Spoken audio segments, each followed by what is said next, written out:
नाशिकच्या पंचवटीत jogging track असलेल्या Shrikrishna garden समोर साकारलाय 7 मजली देवीदास हाईट प्रकल्प। मग येताय ना आजच आपला फ्लॅट बुक करायला देवीदास हाईट्स मध्ये। आमचा मोबाईल क्रमांक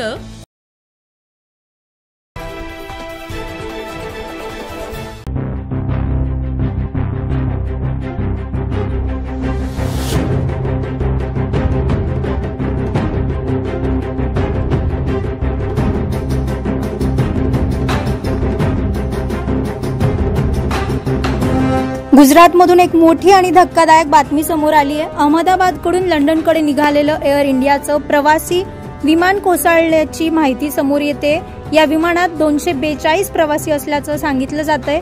एअर इंडियाचं हे विमान अहमदाबाद विमानतळावरून उड्डाण करतानाच काही मिनिटातच कोसळलं। हा अपघात अहमदाबादमधील घोडा कॅम्प मेघाणी परिसरात झाल्याची प्राथमिक माहिती आहे। अपघातस्थळी अग्निशमन दल, पोलीस, एनडीआरएफ आणि वैद्यकीय पथक दाखल झालंय। बचाव कार्य युद्ध पातळीवर सुरू असून मृतांचा किंवा जखमींचा आकडा अद्याप स्पष्ट झालेला नाही।